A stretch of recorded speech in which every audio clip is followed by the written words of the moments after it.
வாழ்க்கை சில சமயங்களில் ஓடுகிற நதி போல அமைதியாக இருக்கும். ஆனால் திடீரென்று ஒரு பெரும் பாறை உருண்டு விழுந்து அந்த நதியின் போக்கையே மாற்றும் என்று நான் கனவிலும் நினைத்ததில்லை. என் பெயர் என்னவென்று தெரிந்து கொள்வதை விட என் மனதில் நான் சுமந்து கொண்டிருக்கும் அந்த ரகசியத்தை நீங்கள் தெரிந்து கொள்வதுதான் முக்கியம். இது ஒரு சாதாரண குடும்ப சந்திப்பில் தொடங்கி என் வாழ்க்கையையே புரட்டி போட்ட ஒரு கோடை காலத்தின் கதை. எங்களுக்கு சொந்த ஊரில் ஒரு அழகான மரவீடு இருந்தது. நகரத்தின் இரைச்சல் இல்லாத அமைதியான இடம். சுற்றிலும் மரங்கள், செல்லென்ற காற்று. ஆனால் அந்த அமைதி எனக்குள் இருந்த தனிமையை அதிகப்படுத்தியது என்றுதான் சொல்ல வேண்டும். என் கணவர், அவர் நல்லவர்தான். ஆனால் அவருக்கு வேலை, குடி, தூக்கம் இவற்றைத் தாண்டி எதிலுமே பெரிய ஈடுபாடில்லை. எங்கள் வாழ்க்கையில் ஒரு வறட்சி இருந்தது. ஒரு குழந்தை இல்லை, பெரிய சுவாரஸ்யங்கள் இல்லை. நாட்கள் நகர்ந்து கொண்டிருந்தன. அன்று ஒரு கோடை காலம். வெயில் சுட்டெரித்துக் கொண்டிருந்த மதியம். என் கணவரின் அக்கா குடும்பத்தினர் எங்கள் வீட்டிற்கு வருவதாக சொல்லியிருந்தார்கள். வழக்கமாக நடக்கும் உறவினர் வருகைதான் என்று நினைத்து நான் சமையல் வேலைகளில் மும்முரமாக இருந்தேன். கார் வந்து நின்ற சத்தம் கேட்டது. நான் வாசலுக்குச் சென்றேன். அண்ணி, அண்ணா, அவர்களுடன் அவன். கோச்சான்! அவனை பார்த்ததும் எனக்கு ஒரு நிமிடம் அடையாளம் தெரியவில்லை. 5 வருடங்களுக்கு முன்பு பார்த்தபோது அவன் அரை டவுசர் போட்ட சின்ன பையன். மூக்கு ஒழுக அத்தை என்று என் பின்னால் சுற்றி கொண்டிருப்பான். ஆனால் இன்று காரிலிருந்து இறங்கியவன் என்னை விட உயரமாக அடர்த்தியான முடியுடன் ஒரு முழு ஆணாக வளர்ந்து நின்றான். என்ன இது, அடையாளமே தெரியலையே என்று மனதிற்குள் நினைத்துக்கொண்டே, டேய் கண்ணா, எவ்ளோ வளர்ந்துட்ட என்று ஆச்சரியத்துடன் கேட்டேன். அவன் வெட்கத்துடன் சிரித்தான். அத்தை என்று அவன் அழைத்த குரலில் பரிய சிறுபிள்ளைத்தனமில்லை, ஒரு ஈர்ப்பு இருந்தது. நாங்கள் பேசிக்கொண்டே உள்ளே சென்றோம். அண்ணியும், பாத்தியா இவன் வளர்ச்சியை, இப்பெல்லாம் பசங்க சீக்கிரம் வளர்ந்துடுறாங்க என்று பெருமையாக சொன்னார். நான் விளையாட்டுக்காக, எங்க நிமிர்ந்து நில்லு என்று அவன் தலையோடு என் தலையை வைத்து அளந்து பார்த்தேன். அவன் என்னை விட 1 அங்குலம் உயரமாகவே இருந்தான். அந்த நெருக்கம், அந்த தொடுதலில் ஒரு மின்சாரம் பாய்ந்தது போல இருந்தது எனக்கு. 5 வருடம் பார்க்காத இடைவெளி எனக்கு அவனை ஒரு புதிய ஆணாக அறிமுகப்படுத்தியது. அன்று இரவு வழக்கம் போல என் கணவர் குடித்துவிட்டு போதையிலிருந்தார். வந்த விருந்தினர்களை கவனிப்பதை விட அவருக்கு பாட்டில்தான் முக்கியமாக இருந்தது. எல்லோரும் ஹாலில் அமர்ந்து சாப்பிட்டுக் கொண்டிருந்தோம். என் கணவர் போதையில் உளறிக்கொண்டே, எனக்கு தூக்கம் வருது என்று சொல்லிவிட்டு மாடிக்குச் சென்று படுத்துவிட்டார்.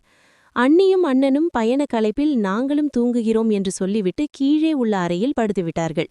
வீடு நிசப்தமானது. ஹாலில் நானும் அவனும் மட்டும் இருந்தோம். அவன் சோடாலை குடித்துக்கொண்டே என்னை அமைதியாக பார்த்தான். அவன் பார்வையில் ஏதோ ஒன்று இருந்தது. அது மரியாதை கலந்த பார்வைதான். ஆனால் அதற்குள் ஒரு தேடல் ஒளிந்திருப்பதை ஒரு பெண்ணாக என்னால் உணர முடிந்தது. மாமா எப்பவும் இப்படிதானா என்று கேட்டான். நான் விரக்தியாக சிரித்தேன். அவர் உலகம் தனி. குடிச்சாருன்னா அப்புறம் உலகம் இடிஞ்சு விழுந்தா கூட அவருக்கு தெரியாது. அப்படியே தூங்கிடுவாரு என்றேன்.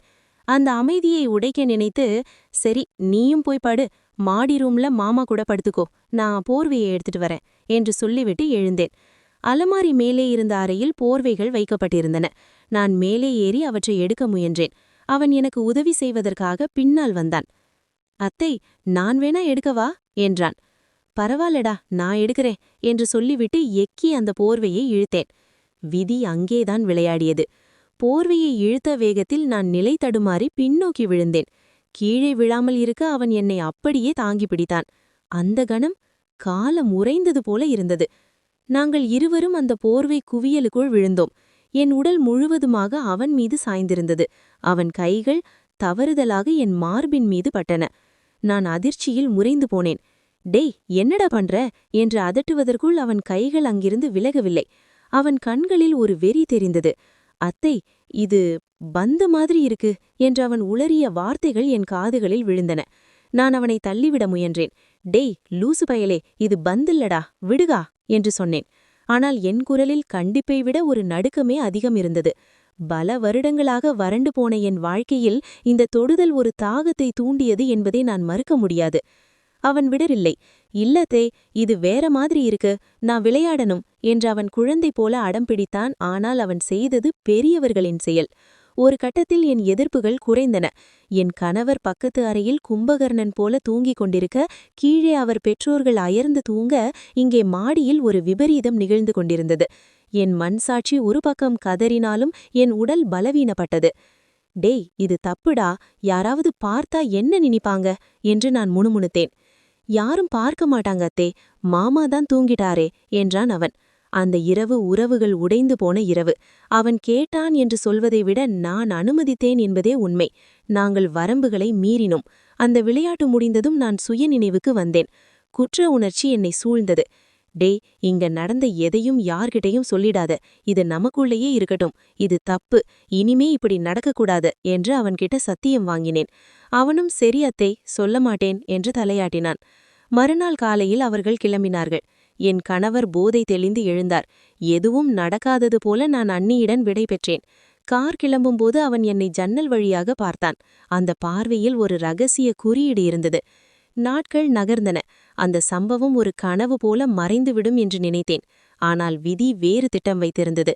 சரியாக 2 மாதங்கள் கழித்து மீண்டும் ஒரு மாலை நேரம். வாசலில் கார் வந்து நின்றது. இந்த முறை அவர்கள் வரப்போவது பற்றி எந்த முன்னறிவிப்பும் இல்லை. நான் வெளியே ஓடி வந்தேன்.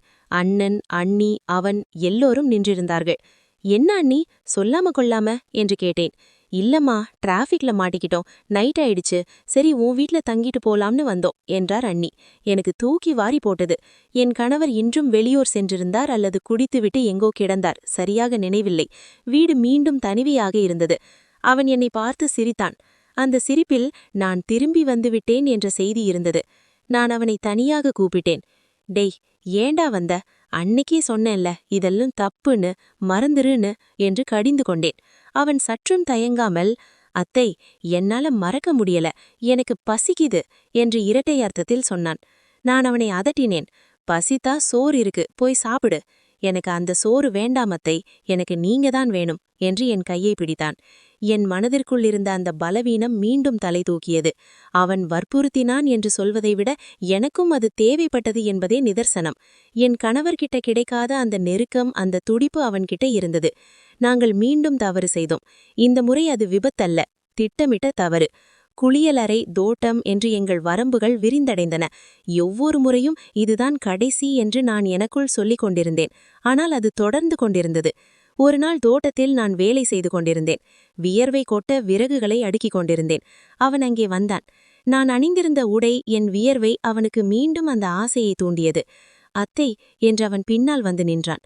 டேய், விடடா, டயர்டா இருக்கு என்று நான் சொன்னாலும் அவன் கேட்கவில்லை. நாங்கள் மீண்டும் இணைந்தோம். ஆனால் இந்த முறை ஒரு பிரச்சனை வந்தது. ஒவ்வொரு முறையும் நான் அவன்கிட்ட கண்டிப்புடன் சொல்வது ஒன்றுதான், உள்ளே விடாதே, லோடிங். எனக்கு குழந்தை இல்லை என்பது ஒரு பக்கம் இருந்தாலும், இவன் மூலம் கர்ப்பமானால் என் வாழ்க்கையையே அழித்துவிடும் என்று எனக்கு தெரியும். பிராமிஸ் பண்ண, உள்ள விடமாட்டேன்னு கேட்பேன். அவனும் சத்தியம் செய்வான். ஆனால் அன்று அந்த உணர்ச்சியின் உச்சத்தில் அவன் தன் கட்டுப்பாட்டை இழந்தான். நான் வேண்டாம் வேண்டாம் என்று தடுத்தும் அவன் எனக்குள் அனைத்தையும் செலுத்திவிட்டான். Loaded inside.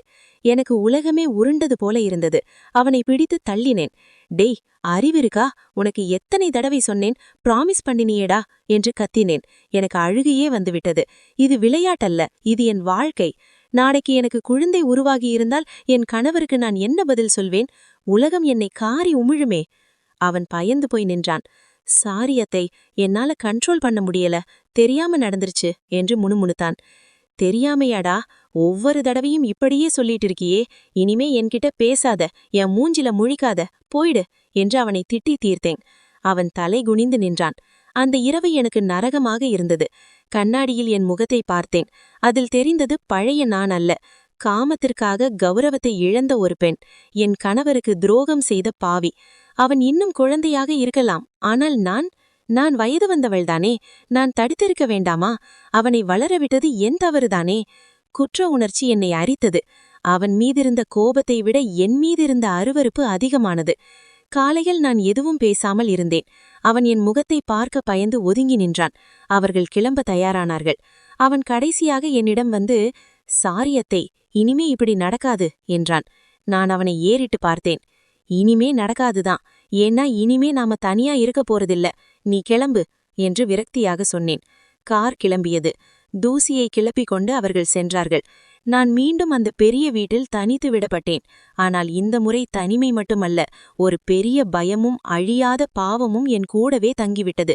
என் வயிற்றில் ஒரு புதிய உயிர் உருவாகி இருக்குமோ என்ற பயம் ஒவ்வொரு நொடியும் என்னை கொன்று கொண்டிருந்தது. இதுதான் என் கதை. ஒரு கோடைக்கால விடுமுறையில் தொடங்கி என் நிம்மதியை நிரந்தரமாக குழி தோண்டி புதைத்த கதை. உறவுகள் சுனிதமானது என்பார்கள், ஆனால் ஒரு சில நிமிட சலனங்கள் அந்த புனிதத்தை எப்படி சிதைத்துவிடும் என்பதற்கு நானே சாட்சி.